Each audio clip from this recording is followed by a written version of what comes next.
अस्सलाम वालेकुम जी, कैसे हैं आप सब? होपफुली सब ठीक ठाक एवन फर्स्ट क्लास होंगे जी। नाज़रीन, जैसे कि आपको मैं कुछ वीडियोस भी दिखाऊंगी। तो वाकया कुछ ऐसा हुआ था कि ओवरसीज जो है वो पाकिस्तानी ओवरसीज जो हैं वो आए हुए थे और कुछ कैश की ज़रूरत पड़ने पर वो बैंक गए। बैंक जो कि यूएमटी के पास HBL बैंक है, वहाँ पर कुछ रकम निकलवाने, चेक के थ्रू उन्होंने रकम निकलवाई, तकरीबन 3 लाख रुपए। निकलवाने के बाद जब बैंक से निकलते हैं तो 2 मिनट की बाइक पर, अगर वो जब बाइक चलाएं तो 2 मिनट की दूरी पर कुछ 3 डाकू जो हैं बाइक पर उनको रोकते हैं, जो कि सारी वीडियोस का रिकॉर्ड उनके पास मौजूद है और आप लोग देख भी रहे हैं। डाकू उनको रोकते हैं और कहते हैं कि 3 लाख रुपए तुमने जो बैंक से निकलवाया वो चुप करके पकड़ा दो। वो गन पॉइंट पर वो बेचारे दे देते हैं। खैर, 3 लाख रुपए भी ले गए वो। और अब बैंक वापस जाने पर जो जिनके 3 लाख रुपए चोरी हुए वो बैंक वापस गए हैं, वहां पे सीसीटीवी निकलवाई हैं। पहले तो कहते रहे कि जी आप पहले FIR लेकर आए, उसके बाद हम सीसीटीवी देंगे। पुलिस भी आ गई। पुलिस ने कहा भाई हम साथ हैं, तुम्हें FIR क्यों चाहिए? उसने फिर मोबाइल रिकॉर्डिंग जो है वो सीसीटीवी दी। सीसीटीवी के अंदर वो बंदा जो डाकू है, डाकू वहां पर ऑलरेडी बैठा हुआ था, बल्कि उसको चेस करता हुआ भी एक बंदा आया और एक और अंदर एंटर हुआ है।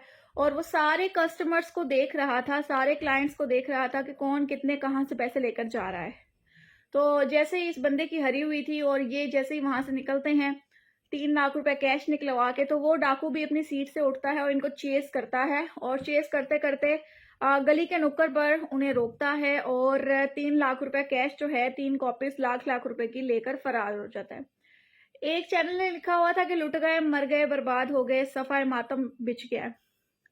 ऐसा बिल्कुल नहीं है। मैं उनके घर पर गई हूँ, माशाल्लाह माशाल्लाह, अल्लाह पाक उनको मजीद दे। अच्छा खासा उनका घर है और पढ़ी लिखी इंटेलिजेंट फैमिली है। तो मैं यही कहूंगी कि मैं खुद हैरान थी कि यार 3 लाख रुपए के लिए ये क्यों मतलब मीडिया के सामने आ रहे हैं। मगर उनका जवाब ये था कि यार एक तो मेरी हलाल की कमाई है, ठीक है, और मैं हलाल की कमाई जाने नहीं दूंगा। और दूसरी बात ये है कि जो डाकू हैं उनकी तस्वीरें नजर आ रही हैं, वीडियोस में साफ नजर आ रहे हैं, उसके बावजूद डाकू नहीं पकड़े जा रहे। कितनी हैरत की बात है, ठीक है। तो ये बात मुझे हजम नहीं हो रही, तो मुझे वो डाकू पकड़वाने हैं, क्योंकि आज मैं तो कल कोई और भी हो सकता है।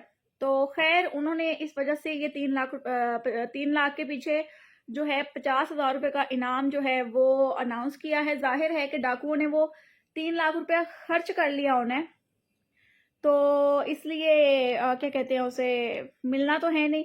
बट वो 50,000 अपने पास से दे रहे हैं कि भाई जो बनता है इनकी शनाख्त करवाता है, ताकि कोई और जो है ना वो डकैती से बच सके। क्योंकि जाहिर है जो डाकू होते हैं वो एक बंदे से पैसा लेने के बाद सुकून से बैठ नहीं जाते। तो 50,000 रुपये कैश उन्होंने इनाम अनाउंस किया है। और जो भी इन लोगों को ढूंढेगा, जाहिर है कि अगर बाहर का कोई मुल्क होता, सेम डे या वेरी नेक्स्ट डे उसने पकड़े जाना था। बिकॉज वहाँ की सिक्योरिटी बहुत ज़्यादा है, वहाँ के अदारे बहुत ज़्यादा एक्टिव हैं और वहाँ पे इसीलिए सब बंदे जो हैं अपने आप को बड़ा क्या कहते हैं, सिक्योर फील करते हैं। खैर, ब्लास्ट हुआ है, अच्छा। खैर, इस चीज़ को हम देखते हुए उन्होंने जो है पाकिस्तानी पुलिस के साथ रब्ता भी किया है और मजीद जो है इन्वेस्टिगेशन चल रही है। बट अभी तक इतने दिन हो चुके हैं, कोई डाकू नहीं पकड़ा गया, कोई कुछ नहीं हुआ। तो आप लोग भी इसमें हेल्प आउट कर सकते हैं। तो कांटेक्ट नंबर दिया गया है, अगर आपको कहीं मिले तो इस कांटेक्ट नंबर पर रब्ता करें। अल्लाह हाफिज़।